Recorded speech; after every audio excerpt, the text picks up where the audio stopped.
Praise the Lord, children. Jesus loves all daily Bible ஸ்கூலுக்கு கர்த்தராகிய இயேசு கிறிஸ்துவின் இன்ப நாமத்தினால் உங்களை ஆசீர்வதித்து வரவேற்கிறேன். children, நீங்கள் தொடர்ந்து வேதத்தை படித்து வேதத்தை தியானித்து அழகா கேள்விக்கு பதில் எழுதி அனுப்புறீங்க. கர்த்தர் உங்களை ஆசீர்வதித்து உங்களை பெருகவே பெருக செய்வார். உங்களை வானத்தின் நட்சத்திரங்களை போல கடற்கரை மணலை போல உங்களை பெருக செய்வார். தம்முடைய ஞானத்தின் ஆவியினாலே நிரப்புவார்.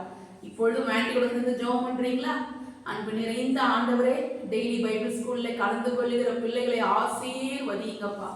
ஒவ்வொரு நாளும் வேதத்தை தியானிக்கிற பிள்ளைகள் ஆண்டவரை வற்றாது கனி கொடுக்கிற இலையுதிராது இருக்கிற மரத்தை போல இருக்கட்டும்ப்பா. அவங்க செய்யறதெல்லாம் வாய்க்கட்டும்ப்பா. அவங்க பெற்றோர் செய்வதெல்லாம் வாய்க்கட்ட ராஜா. பிள்ளைகள் ஆண்டவர் ஐஸ்வர்யமா வளரட்ட ராஜா.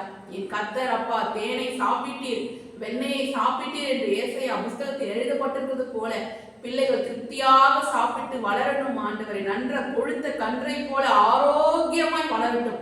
உங்களுடைய வேதத்தை தியானித்த பிள்ளைகள் ஆரோக்கியமாய் புஷ்டியாய் வளரட்டும். உடைய நீதியில் சூரியன் பிள்ளைகள் மேலே உதிக்கட்டும் ஆண்டவரே. ஞானத்தின் ஆவியான பிள்ளைகளை தம்முடைய ஞானத்தின் ஆவினாலே நிரப்புங்கப்பா. உங்க காலத்துல பிள்ளைகளை ஒப்பு கொடுக்கிறேன் அப்பா. டெய்லி பைபிள் ஸ்கூல்ல கலந்து கொண்டதின் ஆசீர்வாதத்தை பிள்ளைகள் கண் காணட்டும். அவர்கள் பெற்றோர்கள் சாட்சி சொல்லட்டும் ஆண்டவரே. கர்த்தர் தம்முடைய ஞானத்தின் ஆவினால் பிள்ளைகளை நிரப்பியிருக்கிறார் என்ற சாட்சிகள் எழும்பட்டும். இயேசு கிறிஸ்து நாமத்தினால் பிதாவே, ஆமென். சில்ட்ரன்ஸ், இப்போ நம்ம கை தட்டி கர்த்தருக்கு வைத்து பாடுவோமா? தலைமுறைகள் தாண்டி நிற்கும் தயவு, என்னை தமிழிலிருந்து வாழ செய்த தயவு. தலைமுறைகள் தாண்டி நிற்கும் தயவு, என்னை தலையிலிருந்து வாழ செய்ய தயவு. பாரபட்சம் பார்க்காத தயவு, எளியவனை உயர்த்தி வைக்கும் தயவு. தலைமுறைகள் தாண்டி நிற்கும் தயவு. உங்க தயவு பெரியது, உங்க தயவு சிறந்தது. உங்க தயவு என்னை சேதமின்றி பாதுகாத்ததை. உங்க தயவு பெரியது, உங்க தயவு சிறந்தது. உங்க தயவு என்னை சேதமின்றி பாதுகாத்ததை. ஒரு சேதமின்றி தலைமுறையாய் பாதுகாத்ததை. ஆண்டவரே, எங்க தெரிந்து கொண்டதற்காக நன்றி அப்பா. எங்க அழைத்த தேவனுக்கு நன்றி செலுத்துகிறோம் ஆண்டவரே. நாங்கள் நல்லவங்க நீங்க அழைக்கிறப்பா. எங்க அழைக்கிற தேவன் மிக மிக நல்லவர் அப்பா. நீங்க இயேசுவே உங்க ஸ்தோத்திரம்.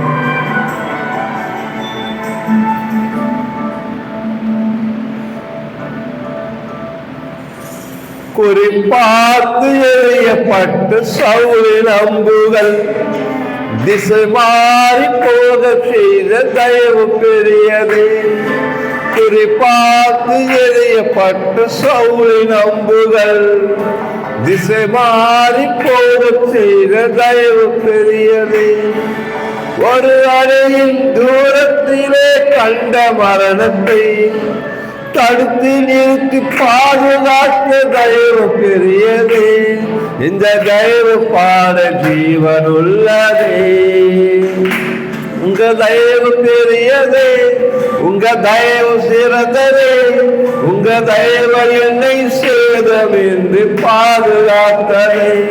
உங்க தயவு பெரியது, உங்க தயவு சிறந்தது. உங்க தயவு என்னை சேதமின்றி பாதுகாத்தது. ஒரு சேதம் என்று தலைமுறையாய் பாதுகாத்தது.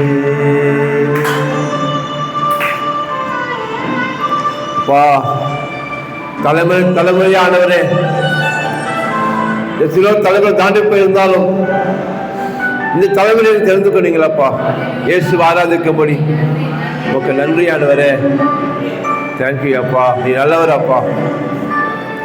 மெய்யான தேவனாகிய உங்களுக்கு தெரிந்து கொள்ளும்படி கண்களை திறந்துறேன்.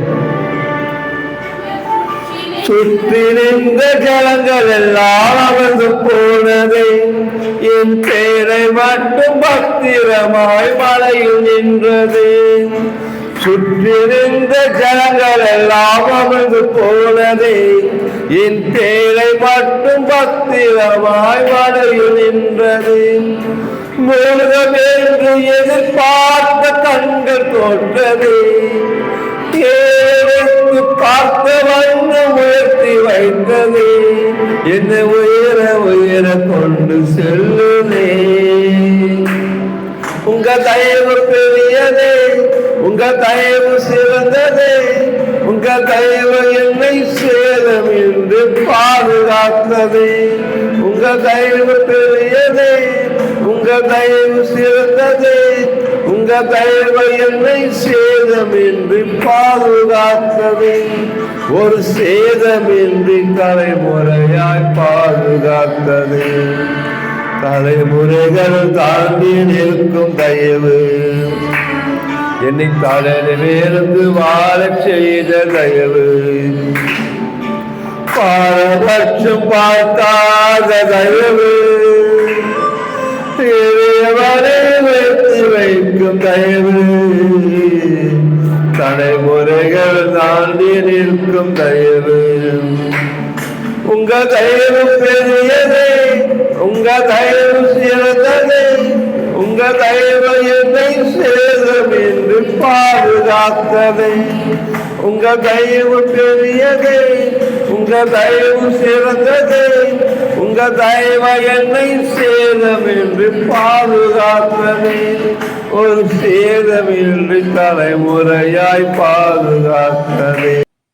மத்தேயு 15ஆம் அதிகாரம் 1ஆம் வசனம். அப்பொழுது எருசலேமிலிருந்து வந்த வேத பாரகரும் பரிசேயரும் இயேசுவினிடத்தில் வந்து, 2ஆம் வசனம், உம்முடைய சீஷர்கள் முன்னோர்களின் பாரம்பரியத்தை ஏன் மீறி நடக்கிறார்கள்?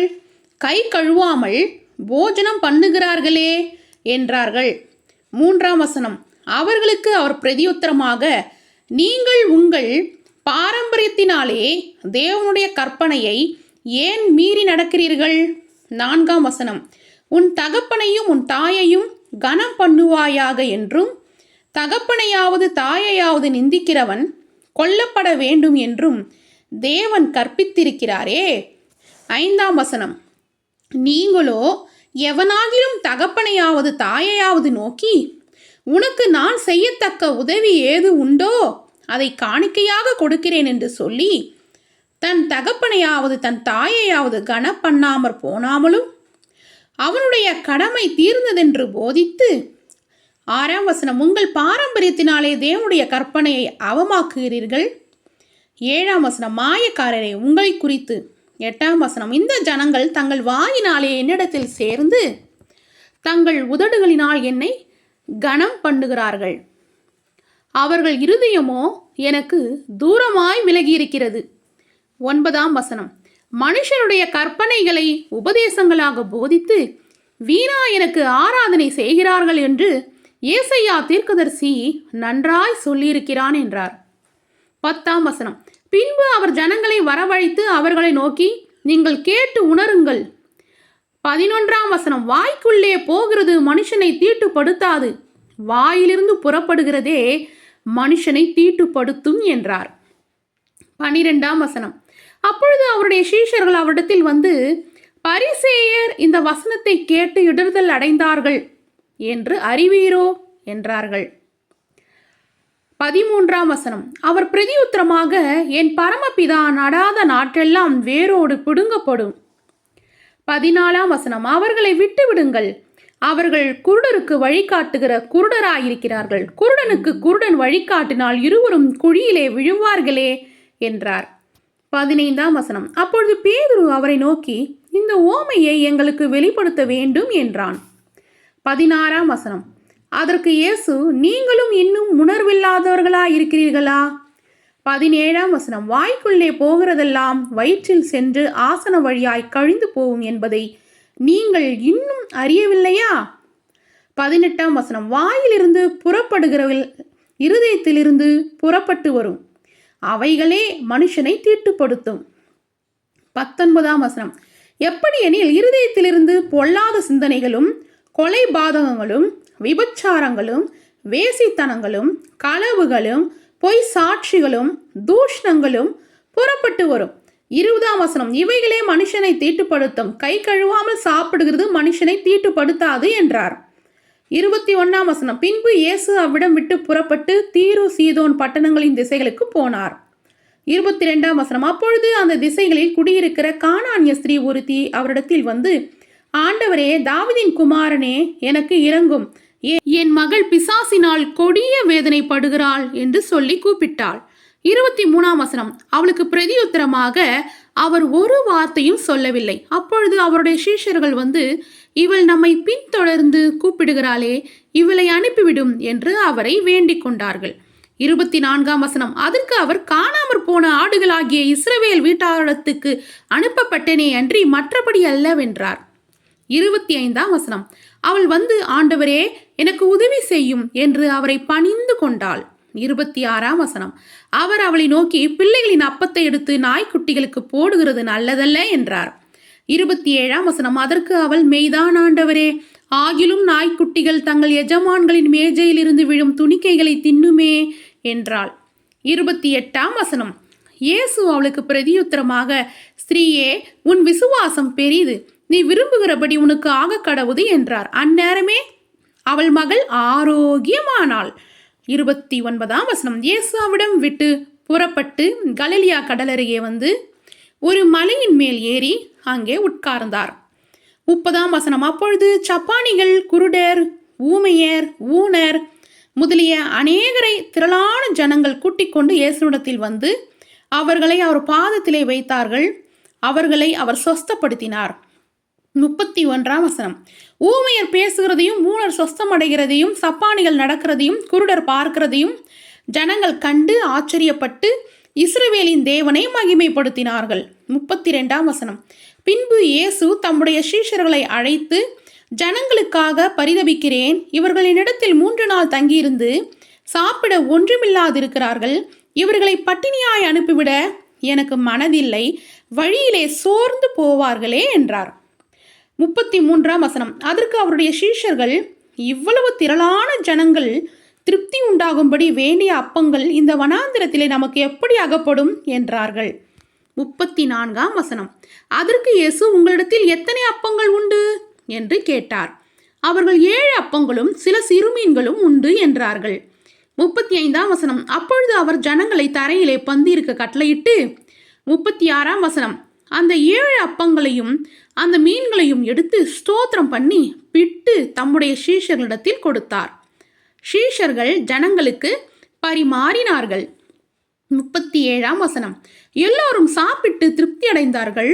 மீதியான துணிக்கைகளை 7 கூடை நிறைய எடுத்தார்கள். 38ஆம் வசனம், ஸ்திரீகளும் பிள்ளைகளும் தவிர சாப்பிட்ட புருஷர் 4000 பேராய் இருந்தார்கள். 39ஆம் வசனம், அவர் ஜனங்களை அனுப்பிவிட்டு படவில் ஏறி மக்தாலாவின் எல்லைகளில் வந்தார். ஆமேன், அல்லேலூயா. சில்ட்ரன்ஸ், மத்தேயு 15ஆம் அதிகாரம் முழுவதுமாக படித்ததை கேட்டீங்க இல்லையா? இப்பொழுதும் நாம் ஒரு சிறிய விளக்கத்தை கேட்போமா? மத்தேயு 15ஆம் அதிகாரம் 4ஆம் வசனத்தில் இப்படியாக எழுதியிருக்கிறது, உன் தகப்பனையும் உன் தாயையும் கனம் பண்ணுவாயாக அப்படின்னு ஏசப்பா சொல்லியிருக்காங்க. நீங்கள் உங்கள் அப்பா அம்மாவுக்கு மரியாதை கொடுக்கணும், கனம் பண்ணணும் அப்படின்னு ஏசப்பாவே சொல்கிறாரு. ஓகேவா சில்ட்ரன்ஸ்? இப்போவே நீங்கள் என்ன பண்ணுங்கள், உங்கள் மம்மி கிட்ட போயிட்டு உங்கள் டேடி கிட்ட போயிட்டு, மம்மி நான் உங்களுக்கு கீழ்ப்படுகிறேனா, உங்களுக்கு பிரியமாக நான் நடந்துக்கிறேனா அப்படின்னு சொல்லிட்டு இந்த வார்த்தையை உங்கள் அம்மா கிட்டேயும் கேளுங்க, உங்கள் அப்பா கிட்டேயும் கேளுங்க.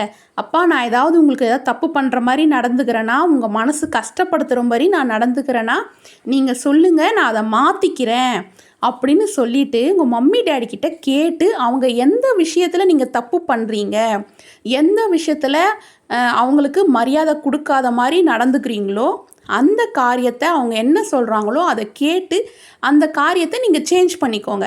ஓகேங்களா? அப்போ ஏசப்பா என்ன பண்ணுவாங்க, உங்களை பார்த்து ரொம்ப சந்தோஷப்படுவாங்க.